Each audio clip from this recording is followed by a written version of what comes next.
Irmãos, eu tenho gratidão a Deus por esse tempo que nós vamos passar juntos.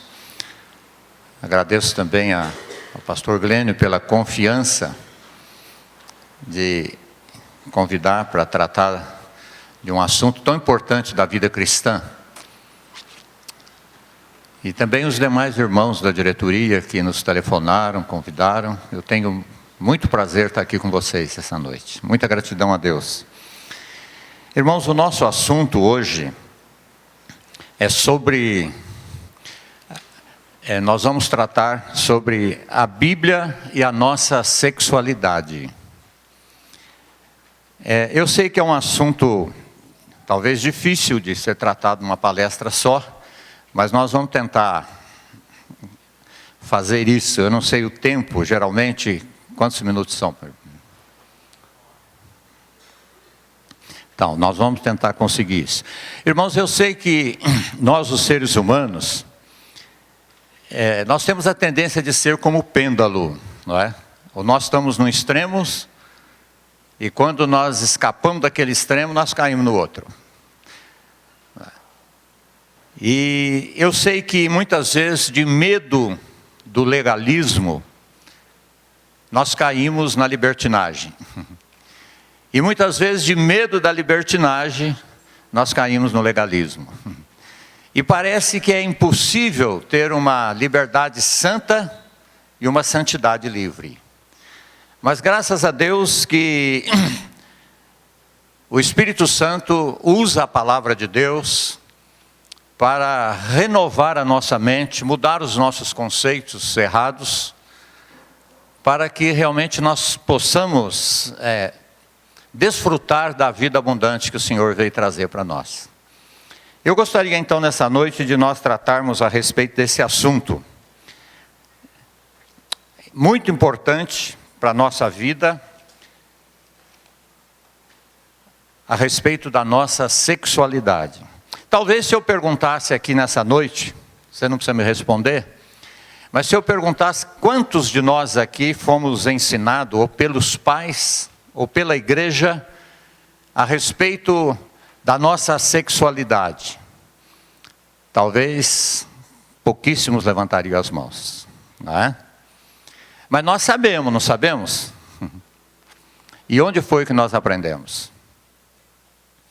Nós aprendemos com coleguinha na rua, com as meias verdades, não é? E essas coisas estão lá no porão da nossa mente.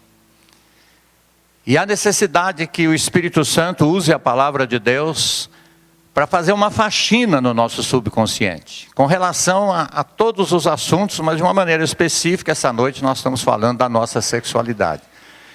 O Espírito Santo precisa usar a palavra, e só Ele pode fazer essa faxina, limpar, porque se nós apenas empurrarmos isso lá para o fundo, isso determina o nosso comportamento em momentos bastante emocionais da nossa vida. Nós precisamos realmente de uma mudança de Deus, e só o Espírito Santo e a palavra de Deus pode fazer isso, não é? Nós temos conceito muitas vezes, por sermos pessoas extremadas assim, não é? Por exemplo, eu vim de uma geração que não se falava nisso. Talvez alguns outros aqui que tenham 70 anos podem confirmar isso, não é?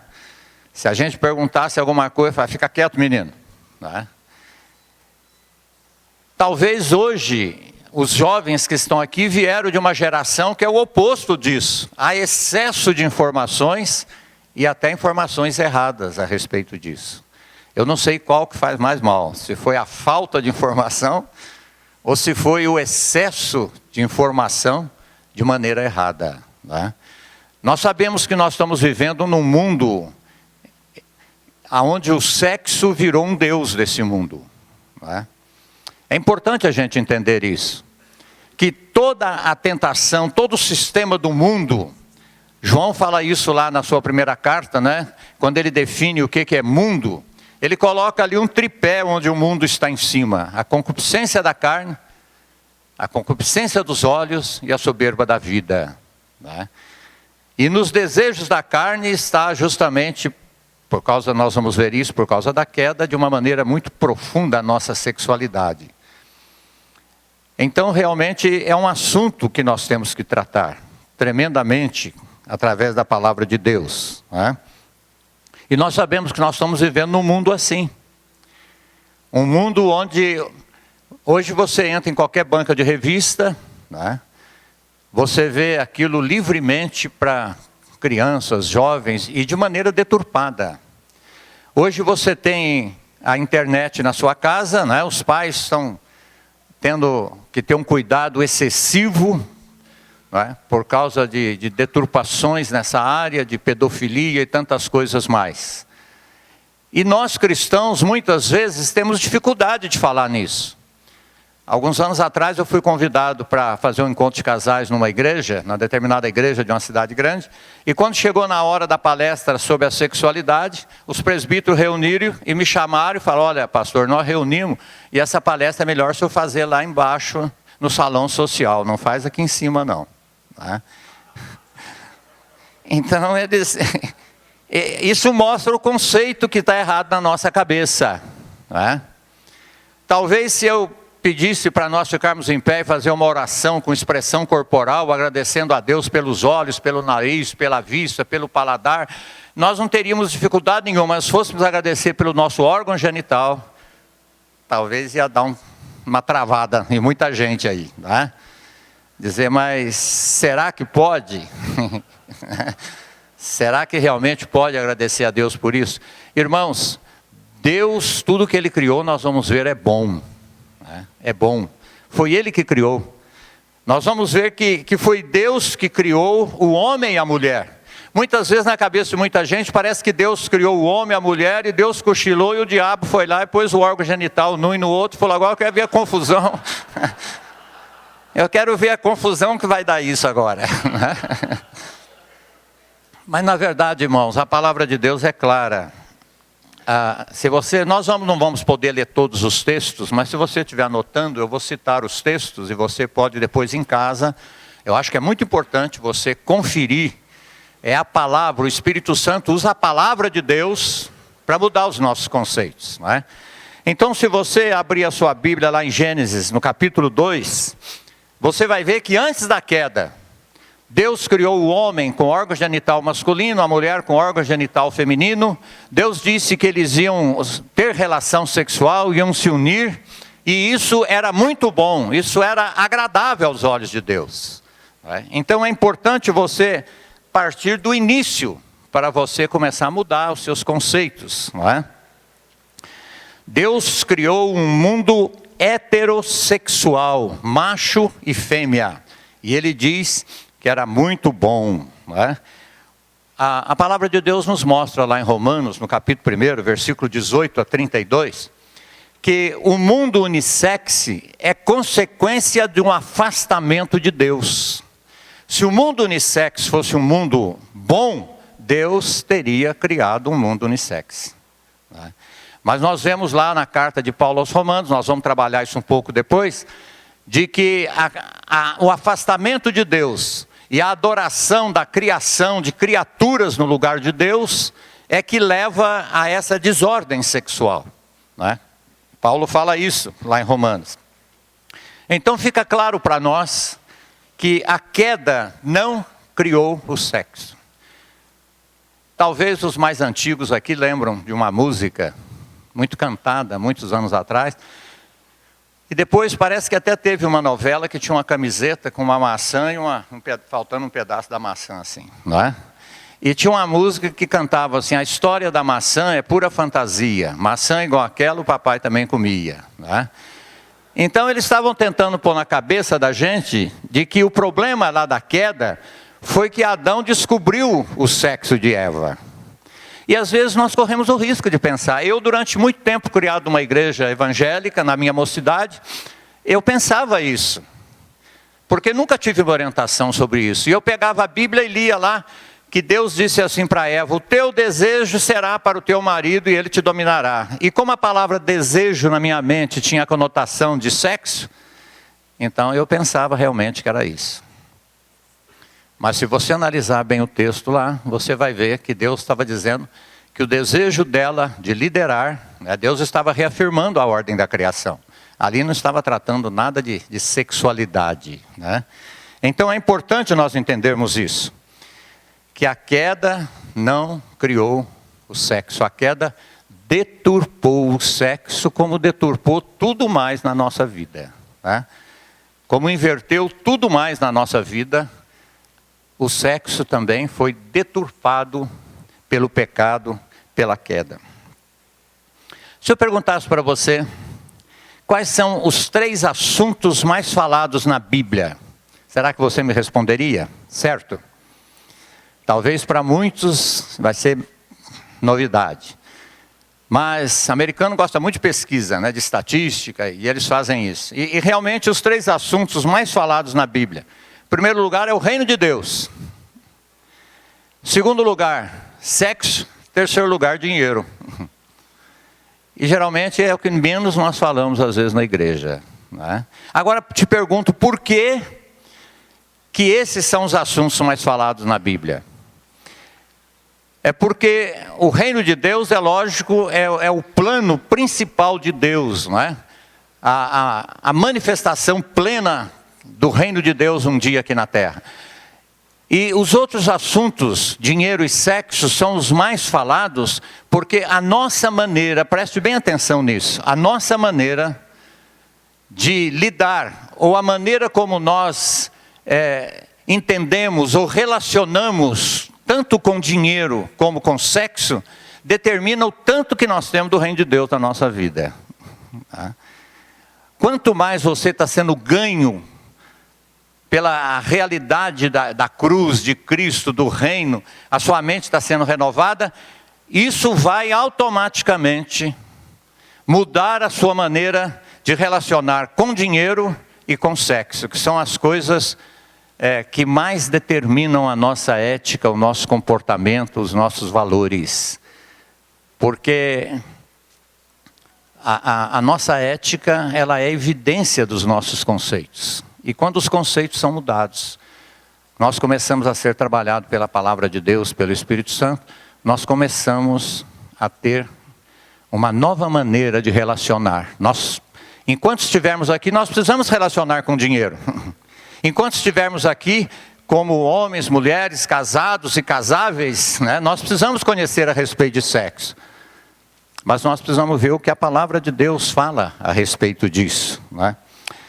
Eu não sei se você já prestou atenção, achei interessante, uma vez eu estava lendo um livro sobre esse assunto, e o autor disse uma coisa interessante. Ele disse, ele estava evangelizando um vizinho, e ele sabia que o vizinho gostava muito de ler livros, principalmente romances, era um leitor assíduo, e ele então pegou a Bíblia e falou assim para o vizinho, olha, eu vou te dar o melhor romance para você ler. E deu. E o vizinho começou a ler ali em Gênesis, aquela genealogia toda, aquela coisa, ele não aguentou ler mais aquilo, né? Ele guardou a Bíblia e falou, nossa, que romance mais doido. Aí passou um tempo, o vizinho encontrou com ele e falou, e daí, você gostou do romance? E ele, para não ofender o vizinho, falou, eu gostei, é igual os outros, no fim os dois acabaram casando, né? E na verdade é isso mesmo que a Bíblia mostra. A Bíblia mostra o romance de um casal universal, Cristo e a igreja. Você vê isso desde o Éden. Você vê isso quando estuda o livro dos profetas menores, principalmente o livro de Oséias. Você vê isso em Cantares, né? Você vê isso no Novo Testamento, né? Paulo, João Batista falando que ele não era o noivo, que ele era o amigo do noivo. Você vê Paulo falando que sentia dores de parto até Cristo ser formado, que ele estava preparando a igreja como uma noiva para o seu noivo. E lá em Apocalipse você vai ver as bodas do Cordeiro. E é interessante que Deus usou para expressar essa união entre Cristo e a igreja várias figuras, metáforas na Bíblia. Mas a mais usada é o relacionamento sexual entre o casal. Olha, se realmente isso não fosse uma coisa linda aos olhos de Deus, o Espírito Santo não teria usado isso. Eu tive muita dificuldade na minha juventude, né, diria o livro de Cantares. Eu não conseguia ler, me perturbava. E eu chegava a dizer assim, gente, como é que puseram esse livro na Bíblia? Né? Porque os meus conceitos eram todos errados.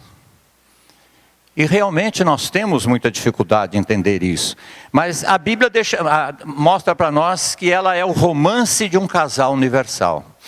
E que o prazer que deve existir no sexo da maneira de Deus entre um casal é o que mais expressa a união entre Cristo e a igreja. Tá? E a Bíblia é bem clara com relação a isso. Nós poderíamos dizer assim que Gênesis afirma a nossa sexualidade. E Cantares a celebra. Cantares celebra a nossa sexualidade. Infelizmente a sexualidade humana tem sido uma oscilação. Né? Esse é um pensamento de um teólogo. Ele diz assim, a sexualidade humana tem sido uma oscilação entre o erotismo iníquo e uma iníqua ausência de erotismo. E realmente, como disse, nós temos tendência a essas dificuldades. Irmãos, e não tem nada a ver com estudo, com conhecimento. Nós fomos ajudar uma vez um casal, ela bioquímica, farmacêutica, ele dentista. Eles estavam chegando para conhecer a Cristo, o Evangelho. E na conversa comigo e com a Dulce, eles falaram, somente ela falou da luta que ela tinha com relação ao relacionamento sexual. Para ela, era um mal necessário. Né? E ela disse assim, olha, quando eu percebo que o meu marido vai me procurar à noite, naquela época ela era católica, ela tinha bastante imagens no quarto, ela falou, sem que ele perceba, eu viro as imagens tudo para a parede, assim, né? Quer dizer, na cabeça dela, ela estava achando que aquilo era uma coisa muito feia, que santo nenhum podia ver aquilo. Né? Mas muitas vezes nós evangélicos rimos, mas nós temos nossos tabus também. Né? Nós temos nossos tabus. Eu vou abrir um pouco meu coração para vocês, mesmo depois de casado, na luta de querer uma vida íntima com Deus, por falta de uma visão mais correta disso, eu comecei a pastorear uma igreja muito jovem, Deus abençoando a igreja, e muitas vezes eu vinha para casa com desejo de ter um relacionamento sexual com a minha esposa, e eu tinha uma luta na minha cabeça. Mas hoje, logo hoje, que parece que você está tão no espírito, deixa para o dia que você estiver mais na carne, né? E eu lutava com aquilo na minha cabeça, né? Tinha muita dificuldade de entender isso. O livro de Cantares, nós vemos a sexualidade sem licenciosidade. Nós vemos a paixão sem lascívia. E nós vemos o amor sem promiscuidade. O que é licenciosidade? Seria apetites ordenados. O que é lascívia? Seria desejos anormais. Né? E promiscuidade seria mistura, uma desordem na área sexual. Né? A Bíblia é muito clara. Se nós pegarmos, por exemplo, Gênesis capítulo 2, nós vamos ver que Deus, ao criar o homem e a mulher, Ele criou para esse relacionamento. E Ele deixa muito claro ali, no capítulo 2 de Gênesis, versículo 18 em diante, Ele deixa muito claro que Ele criou um homem e uma mulher. Ele não criou dois homens e nem duas mulheres. E hoje, mais do que nunca, nós cristãos precisamos afirmar isso. Né? Mais do que nunca hoje, nós precisamos passar isso para os nossos filhos. Né? O plano de Deus, o desejo de Deus, a ordem de Deus. Né? Não permitir que eles sejam orientados pela mídia lá fora, pelo sistema lá fora. Deus criou um homem e uma mulher. E Ele disse que era muito bom. E é interessante que mesmo ali nesse texto de Gênesis, no capítulo 2, versículo 20, você vê que Deus estava também mostrando que o homem jamais poderia se relacionar em qualquer sentido. Ele não sentia como conseguiria satisfazer o seu desejo de relacionamento em qualquer área, mesmo com animais. Deus já deixa bem claro ali que o relacionamento deveria ser entre um homem e uma mulher, né? E é interessante que, depois da queda, Deus sabe o que a queda gerou em nós, essa desordem, essa depravação total, né? E por isso, quando você vê lá no Velho Testamento, no livro de Levítico, depois você pode ler isso em casa, Levítico 18, do versículo 1 a 18, você vai ver ali que Deus já estava dando na lei orientações a respeito da sexualidade. Ele estava dizendo que não podia, você vai ver do versículo 1 a 18, ele vai falar sobre relações sexuais ilícitas. E ela está relacionada a não ter relação com o pai, com a mãe, com a madrasta, com o irmão, com o tio, com a tia, com a nora, com a sobrinha. Isso tudo seriam relações sexuais ilícitas. E depois, no mesmo capítulo 18, do versículo 19 a 30, você vai ver que fala de relações sexuais abomináveis. Abomináveis. E ali Deus então fala para não ter relação homem com homem, mulher com mulher, não ter relação com animais, né? Olha, se Deus colocou esses princípios, porque Ele sabe que o pecado gerou essa potencialidade no nosso coração. Senão Deus não iria colocar leis, né? Seria um absurdo se eu chegasse aqui nesse local de reunião, tivesse uma placa aqui escrito, proibido pisar na grama, né? Eu ia dizer, olha, essa placa não tem sentido, aqui não tem grama, né? Deus jamais iria colocar um princípio se realmente não fosse possível a realização da quebra daquele princípio. Então você percebe que no Velho Testamento já havia esse cuidado de mostrar a sexualidade da maneira correta e mostrar como o pecado deturpou a nossa sexualidade, né? Tremendamente. É interessante que Jesus foi o primeiro nos evangelhos a falar de relações sexuais ilícitas. Você vai ver isso lá em Mateus capítulo 5, verso 32. Ele está falando sobre o adultério.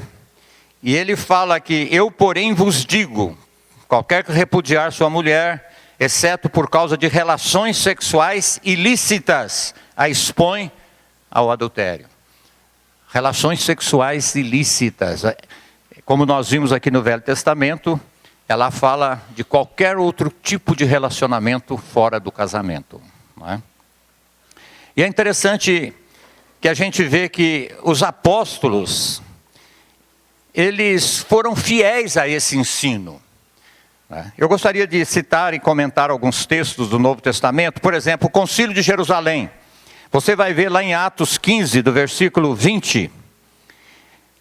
Você vai ver que quando eles estavam orientando, dando a primeira orientação, depois da experiência daquela conversão dos gentios, eles enviaram ali alguns mensageiros pedindo que eles se abstivessem de carne sufocada, de carne dedicada a ídolos e das relações sexuais ilícitas.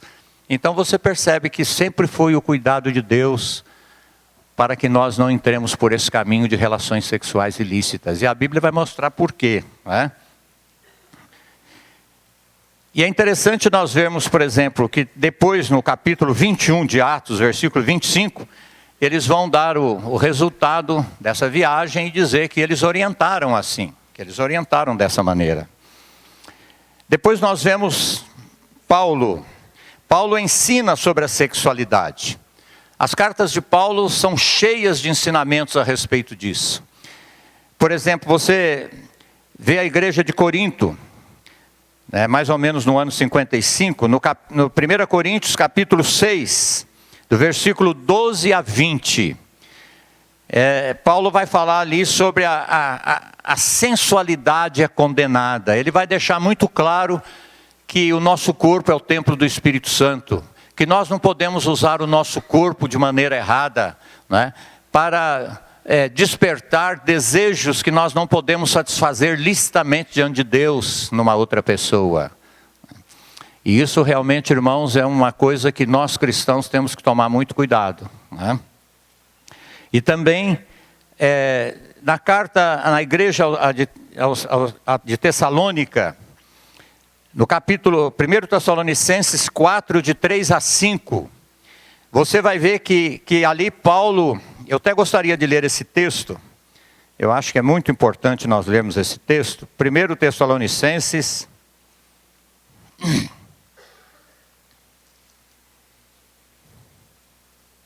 capítulo 4,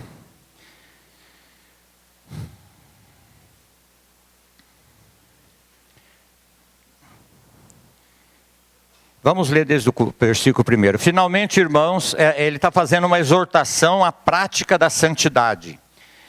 Finalmente, irmãos, nós vos rogamos, exortamos no Senhor Jesus, que como de nós recebeste quanto à maneira que deveis viver e agradar a Deus, e efetivamente estáis fazendo, continueis progredindo cada vez mais, porque estáis inteirados de quantas instruções vos demos da parte do Senhor Jesus.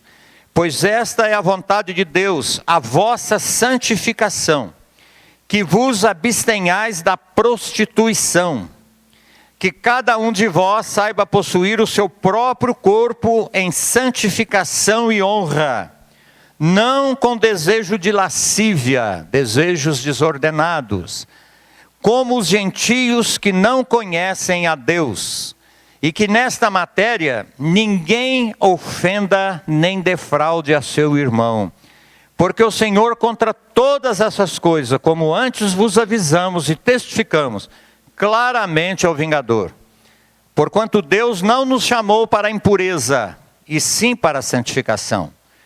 Dessarte, quem rejeita essas coisas não rejeita a homens, e sim a Deus, que também vos dá o seu Espírito Santo. Paulo então está dizendo que nós, nessa matéria, nós temos que saber que o nosso corpo é um templo do Espírito Santo, não é? Que nós não podemos usar o nosso corpo para despertar numa outra pessoa um desejo sexual que eu não possa satisfazer licitamente diante de Deus. E ele diz que quando nós fazemos isso, nós estamos defraudando aquela pessoa. Nós estamos como que roubando, nós estamos como que tirando um direito dele. Nós estamos como que violentando aquela pessoa. Ela está com desejo de servir a Deus, de progredir no caminho da santificação. E muitas vezes nós estamos sendo um empecilho nessa caminhada, né? E isso realmente é uma coisa muito prática. Eu sei que principalmente as irmãs devem ter muito cuidado, saber que há determinadas partes no corpo da mulher que excitam o homem, e que nós não devemos usar, as mulheres não devem usar o corpo para despertar um desejo que eu não posso satisfazer licitamente diante de Deus. Eu estou perturbando o meu irmão, e não só na reunião da igreja, em qualquer lugar, não é? Infelizmente as pessoas, é interessante, eu tenho às vezes conversado com a Dulce, às vezes algumas pessoas vêm conversar comigo depois da reunião, algumas irmãs, e elas pegam a Bíblia e põem assim para conversar comigo, né? Eu falei, olha, eu não sabia que a Bíblia tinha mais essa utilidade agora.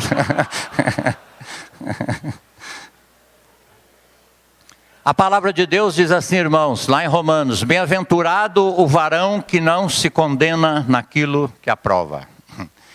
Se a pessoa está com essa dificuldade, já tem alguma coisa dentro dela falando que não está muito correto aquilo, né? O Espírito Santo, ele é um sensor espiritual dentro de nós. Ele não discute conosco. Nós tentamos discutir com ele às vezes, né? Explicar, justificar. Ele simplesmente tira a nossa paz, né? A Bíblia diz que tudo que nós fizermos, nós temos que fazer para a glória de Deus, em nome do Senhor Jesus, tá? Então é muito simples, e não só as mulheres, os homens também. Nós temos que ter muito cuidado, a maneira que nós conversamos com uma mulher que não é a nossa esposa, a maneira que nós olhamos. Nós podemos de várias maneiras enviar mensagens que despertem um desejo que nós não podemos satisfazer licitamente diante de Deus, né? E nós estamos roubando, né? Roubando o direito daquela pessoa. Então Paulo fala muito a respeito disso, e ele diz que nessa matéria ninguém ofenda nem defraude o seu irmão, porque o Senhor contra todas essas coisas, como antes vos avisamos e testificamos, claramente é o vingador. Não é? Depois, nesse texto de 1 Coríntios 6, ele deixa claro que o corpo não é para a imoralidade. 1 Coríntios 6,13, ele fala isso. O corpo não é para ser usado nesse sentido. Porque a cultura de Corinto, ela era uma cultura libidinosa, cheia de libertinagem, né? Uma cidade portuária, as coisas eram complicadíssimas. E Paulo tinha que orientar. E como eu disse no início, irmãos, muitas vezes, quando nós ouvimos uma palestra como essa, nós podemos ter a tendência de dizer assim, isso é legalismo, eu quero saber da graça. Não é? Nós às vezes estamos interpretando a graça não está a serviço do pecado. A graça está a serviço da santificação. Não é? Se a graça está me levando para a santificação, para a obediência a Deus, para cada vez mais querer fazer as coisas para a glória de Deus, então realmente eu estou entendendo a graça. Agora, se essa graça barata que muita gente conhece, me dá liberdade para eu fazer o que eu quero, cuidado com essa graça, isso é uma desgraça muito grande. Né? Nós precisamos realmente repensar o conceito nosso de graça. Na carta aos Romanos, talvez seja a maior e a mais rígida passagem sobre imoralidade sexual e homossexualismo que Paulo fala. No capítulo 1, versículo 18 a 32, ele deixa claro que porque as pessoas se afastaram de Deus e adoraram a criação e começaram a adorar até animais, não é? Isso aconteceu em várias épocas dos grandes impérios que dominaram o mundo. E nós estamos vivendo uma época muito semelhante a essa. Você lê essa carta de Romanos capítulo 1, versículo 18 em diante, parece que foi escrito para nós. Nós estamos vivendo uma época de inversão. A nossa geração tem se afastado de Deus. Não é? E nós temos colocado outras coisas no lugar de Deus. E a consequência, o ápice de uma geração que se afasta de Deus é a inversão da sexualidade. E isso estava acontecendo ali na época do Império Romano, na época que Paulo escreveu a carta. Ele deixa claro no versículo 26, né? Dá uma olhada lá, Romanos capítulo 1, do versículo 18 em diante. Ele começa mostrando isso. A ira de Deus se revela do céu contra toda impiedade e perversão dos homens que detêm a verdade pela injustiça. O primeiro ponto perigoso é quando nós começamos a deter a verdade a favor da injustiça. Né? Nós começamos a entrar por um caminho muito perigoso. Depois ele diz, porquanto o que de Deus se pode conhecer é manifesto entre eles. Aí ele vai falar da graça comum que os céus e tudo mais nos leva a crer que existe um Deus, um Criador. E ele diz no 21, portanto, tendo conhecimento de Deus, não o glorificaram como Deus, nem lhe deram graça. Antes tornaram nulos nos seus próprios raciocínios, obscurecendo-lhes o coração insensato. Inculcando-se por sábio, tornaram-se loucos. E mudaram a glória do Deus incorruptível em semelhança de imagem corruptível, bem como de aves, de quadrúpedes e de répteis. E aí o verso 24 diz assim, por isso, todas as vezes que você estiver lendo a sua Bíblia, que você vê essa expressão, por isso, portanto, isso te remete ao contexto anterior. Deus está dizendo, porque os homens fizeram isso, a consequência agora vai ser essa. Irmãos, e nós estamos vivendo dias assim. Nós estamos vivendo dias onde Deus passou a ser um meio. Né? Nós vivemos, como muitos dizem, um período de espiritualidade. Né? Mas se você começar a analisar bem, você vai ver que esses grandes movimentos, eles estão querendo usar Deus para atingir um outro objetivo que não seja Deus. Né? E Tiago deixa muito claro isso no capítulo 4 da sua carta, que quando nós realmente estamos querendo usar Deus, cultuar a Deus, elogiar a Deus para conseguir outras coisas, nós estamos caindo no adultério espiritual. Nós perdemos o prazer em Deus. E nós queremos usar Deus para outras coisas. Ele fala, com relação à oração, ele fala isso. Ele fala, pedis e não recebeis porque pedis mal. E o que é pedir mal? É para gastar nos vossos próprios prazeres. E aí ele diz assim, infiéis. Na sua Bíblia tem uma notinha lá no rodapé, essa palavra diz adúlteros. Seria a mesma coisa que uma esposa pegasse o cartão de crédito e o carro do marido e saísse na rua para ir para um motel com outro homem porque ela não tem mais prazer no seu marido. Muitas vezes é o que hoje a nossa geração está fazendo. Nós não queremos Deus. Nós queremos que Deus concorde conosco e que Deus nos ajude a conquistar aquilo que virou um Deus na nossa vida. Muitas vezes fama, trabalho, propriedades, ministérios. Muitas vezes nós estamos totalmente enganados com isso. E também nós vemos que isso tem um relacionamento muito grande com a nossa geração. Nós estamos vivendo um período de idolatria de animais. Hoje, se você matar uma pessoa, você pode responder livremente. Se você matar um frango lá do brejo, você vai ser preso e é inafiançável. Você não pode esperar livremente. Hoje você vê como proliferou essas casas de animais. Tem até psiquiatra para cachorro agora. E tem hotel para cachorro e gasta-se milhões com cachorro. E nós moramos num país onde tem uma pobreza tão grande. E nós gastamos tanto dinheiro com isso. E você vê pessoas que conversam com o cachorro, chama de filha, mamãe está aqui. E beija o cachorro na boca e dorme com o cachorro. Eu tenho um amigo que ele se converteu e a esposa dele idolatra muito um cachorro que tem lá. E de vez em quando eu brinco com ele, como é que está lá? E fala, ainda estou perdendo para o cachorro ainda.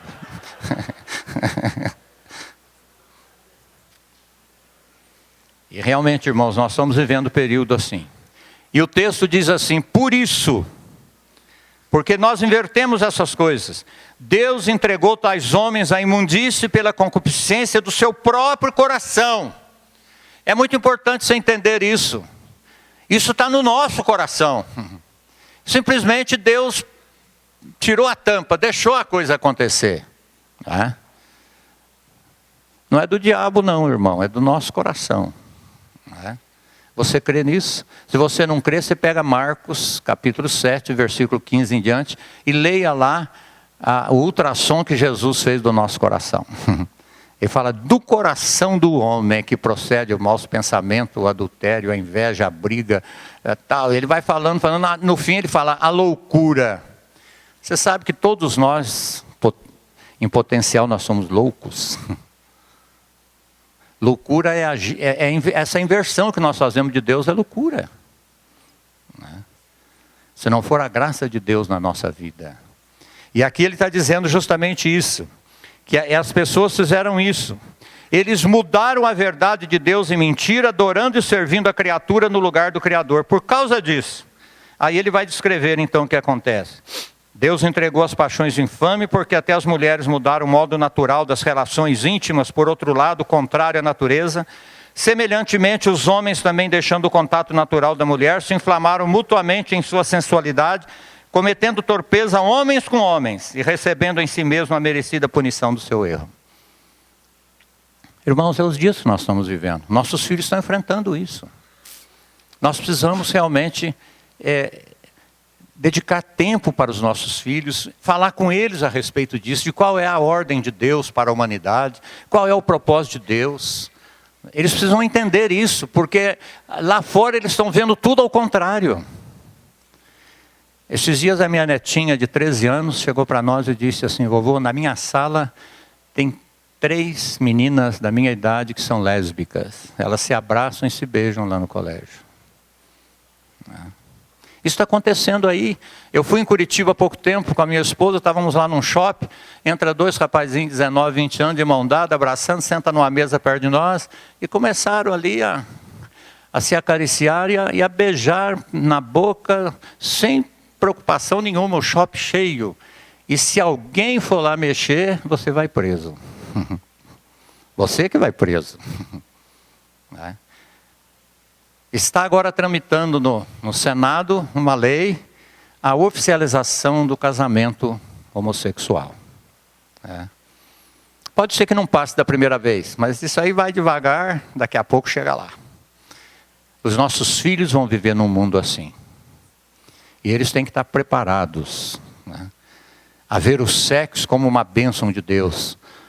A ver o sexo realmente como uma expressão de amor, como uma experiência ímpar que um homem e uma mulher podem experimentar nessa vida, que representa a união de Cristo e a igreja, que eles podem começar a preservar o seu corpo para essa hora tão importante.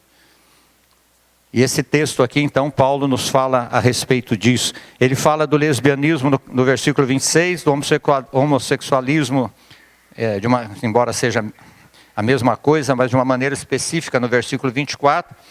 Ele fala de paixões vergonhosas no versículo 26, não é?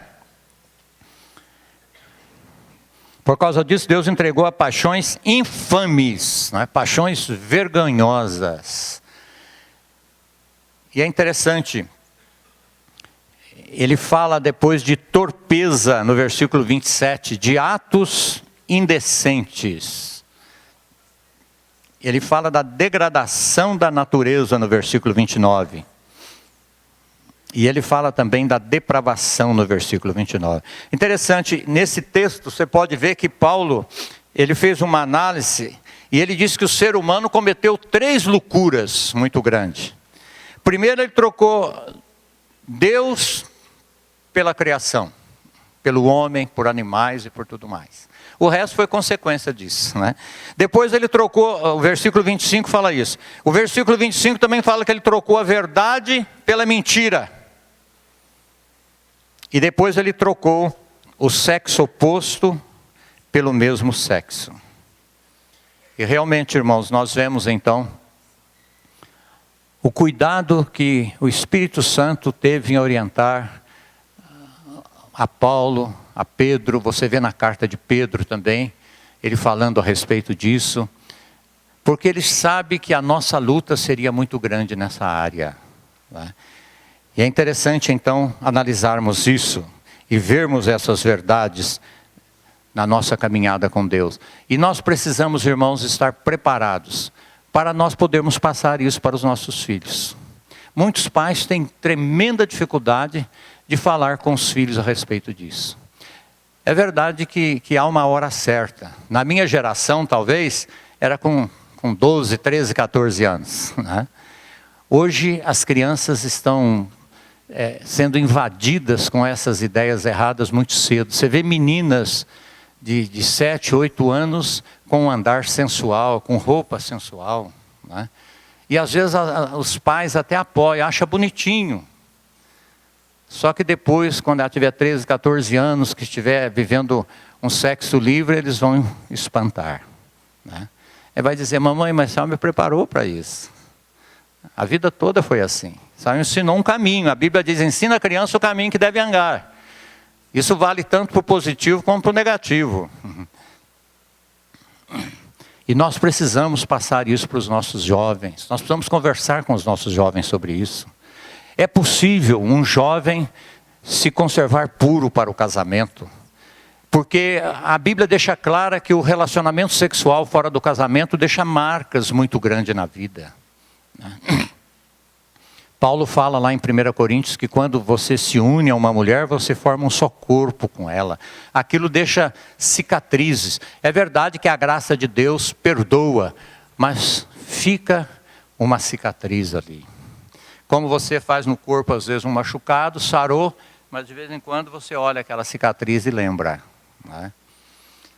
Não que não haja perdão, mas que fica uma marca para você temer o caminho do pecado. Nós precisamos educar os nossos filhos sexualmente. Nós precisamos ensinar os nossos filhos, os meninos a ser meninos, as meninas a ser meninas. Né? Sabe por quê, irmãos? A melhor maneira de ensinar, nós vamos falar um pouquinho disso talvez amanhã, a melhor maneira de ensinar são modelos visuais. A mensagem visual fala mais do que tudo. Na minha geração, eu não tive dificuldade. Eu creio que aqueles que são da minha idade ou próximo, era muito claro o que era ser homem, o que era ser mulher. Hoje a coisa está muito confusa. As nossas crianças estão confusas. Um amigo meu disse que o filhinho dele, de 7 ou 8 anos, mora num prédio lá e no apartamento da frente, tem 2 homossexuais lá, que o menininho perguntou: pai, quem é a mamãe, quem é o papai ali? Isso vai mexendo com a cabeça dos nossos filhos. Eles precisam saber que isso é contrário à ordem de Deus. Que nós precisamos amar essas pessoas, nós precisamos ajudá-los, nós precisamos pregar o evangelho para eles, mas nós não podemos concordar com esse caminho. A Bíblia é muito clara. Existe uma corrente aí fora tentando provar, embora até hoje a ciência não provou que a pessoa nasce gay, não é? Eles tentam provar isso, como a teoria de Darwin também até hoje é teoria, não é? Eles tentam provar, mas não é verdade, porque Deus não podia, de maneira nenhuma, condenar. A Bíblia é clara que a pessoa que não arrepender disso vai ter um julgamento final. Se você lê todas as partes da Bíblia que fala a respeito disso, diz que o ladrão, o bêbado, o assassino, o idólatra, o homossexual, não vai herdar o reino de Deus. Ele tem que se arrepender mesmo. E a graça de Deus está disponível para isso. Porque Deus não poderia julgar uma pessoa se ele já nasceu desse jeito, né? A Bíblia não diz que quem nasce sem braço vai para o inferno. A Bíblia não diz que quem nasce cego vai para o inferno. Mas isso é uma questão moral. Nós somos um ser moral, né? Isso é pecado. E a palavra de Deus é muito clara, e nós precisamos passar isso para os nossos filhos. Nós temos muita dificuldade de fazer isso. Eu vi esses dias uma história interessante que pode nos ajudar a ver a dificuldade que nós temos. Diz que uma criança entrou na escola e logo nos primeiros dias, ela chegou, estava o pai e a mãe assim almoçando, ela virou e falou: papai, o que é sexo? O pai levou aquele susto assim, olhou para a mulher também assustou, e falou: filho, o sexo é o seguinte, filho, tem um cachorrinho, tem a cachorrinha, tem o gatinho, tem a gatinha, e a mulher tentando explicar, e eles foram ficando perturbados com aquilo. Aí ele falou: filho, por que você está perguntando? Ele falou: não, porque a professora deu um papel aqui para eu pôr meu nome, está escrito sexo. O que eu ponho aqui?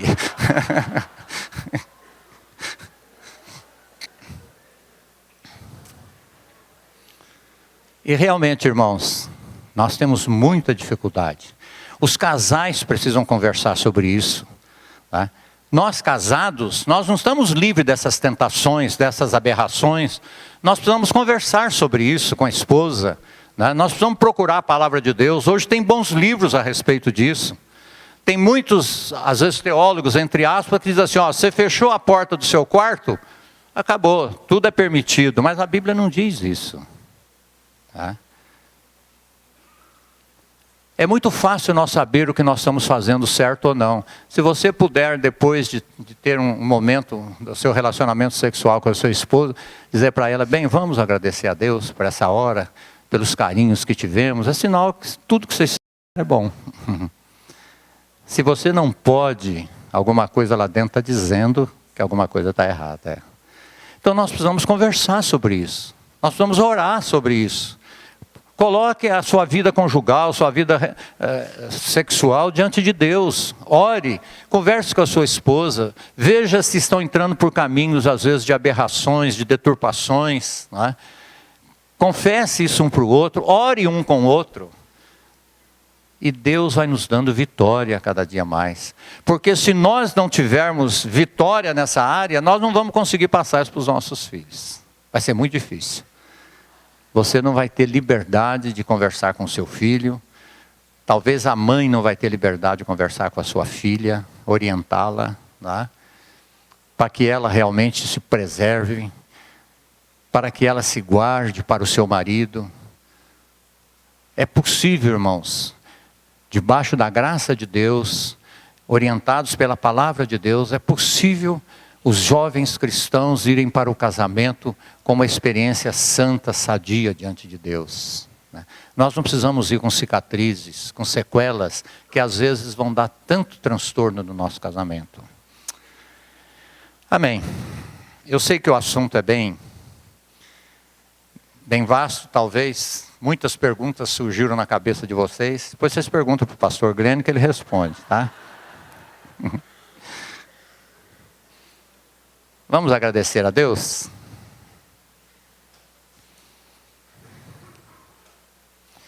Pai, obrigado por esse tempo que nós passamos juntos aqui, estudando a Tua Palavra.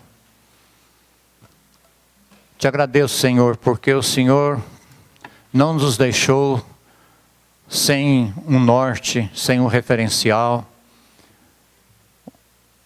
O Senhor não nos deixou sem o Espírito Santo que trabalha a Tua Palavra e renova a nossa mente e muda os nossos conceitos. Senhor, nós queremos cada dia mais viver para a Tua glória, Senhor. E nós te pedimos, Senhor, que o Teu Santo Espírito complete aquilo que faltou, que o Teu Santo Espírito apague aquilo que não é Teu do coração dos irmãos. Mas, Senhor, que Ele nos conduza a um desejo de andar contigo, de fazer a Tua vontade, de Te glorificar na nossa vida. Em nome de Jesus. Amém.